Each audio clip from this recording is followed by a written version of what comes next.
I need somebody help, not just anybody. You know I need someone help. In the last couple of years, England have come up against two of the great spinners in world cricket. Shane Warne last year, Merlyn.Nasser this year. And to try and replicate what they're going to get in the middle, they've got on board Merlyn the bowling machine. And to prove that the Ashes squad bought into this machine and how much they've used it, they've all signed it. All the boys, the team have signed it, even the 12th man, Gary Pratt. Merlyn was invented by Matthew Pryor and his father and introduced to the England team before the first Ashes test last summer. There's only one Merlyn, and it's now an essential part of England's practice sessions, although how it works remains a mystery. It's all secret at the moment until we roll out some sons of Merlyn in the coming months, and that's the plan. So this is the prototype, and we're still perfecting it. We're still perfecting each delivery, and then it'll all be programmed in, so you'll be able to press a button and have Murray's over from the last Test match if that's what Tresco wants. We've all used it a hell of a lot, and it's been a big asset to our practice, really, just because you can go in and the amount of spin is the key to it all. Not because sometimes, you know, with just normal finger spinners bowling, you don't get the ball turning like you do against the world's best bowlers. So any way we can simulate it was going to help us. The England players and management believe that Merlyn is beneficial in their quest to play mystery spin.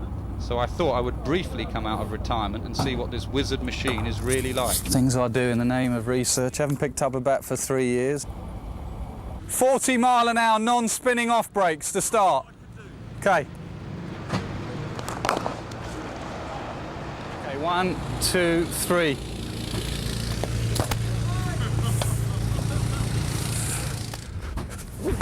Oh, get to it on the full. I have no idea which way this ball is turning, which is very similar to facing Merlyn. You obviously get balls that spin both ways. You've got to try and read them as they're coming down. So you are trying to simulate as much as you can to playing in the middle against Merlyn.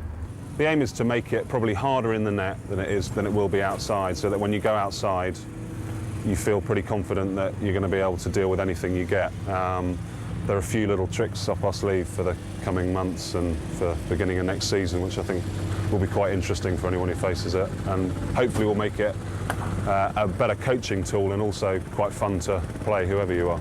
You're putting how much revolution, is it? Yeah, it's quite a lot of reps. That was the deucer, I think. I'd say the hardest thing actually is getting the timing of the movements. You get 3 flashing lights and you have to time your feet to get to it. Unlike regular bowling machines which use rubber balls, Merlyn uses actual cricket balls. It puts so many revolutions on the ball that the seam comes into play. Sometimes you get an irregularity with cricket balls which is quite good, a variation so that people don't get stuck in the same shot. The drift is harder with a cricket ball, I'll be honest, and that's something we've been working on, and I think we'll get there, and we were getting there towards the end of the summer. It's easier with a rubber ball because you can grip it more and you can send it out sideways. What we were still getting was a little bit of drift, and we are getting more drift now. But even Merlyn couldn't prevent Warne's magic as he took 40 wickets last summer, and Murray's 10 wickets at Edgbaston showed that his mastery is not totally demystified. These guys are good bowlers, and you know they've got 600 wickets under their belt.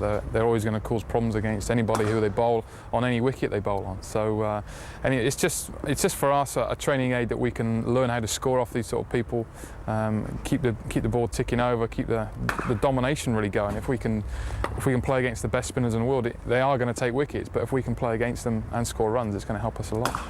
Shane Warne taking 40 wickets last year, yeah, I think the difference for me was that last year, through the other series I've watched, that at least in every Test match, in every innings, at least 2 batsmen seemed to be able to dominate him for periods. And Troy Cooley said something very nice to us, which was that maybe without Merlyn, you know, Warne would have got 60 wickets.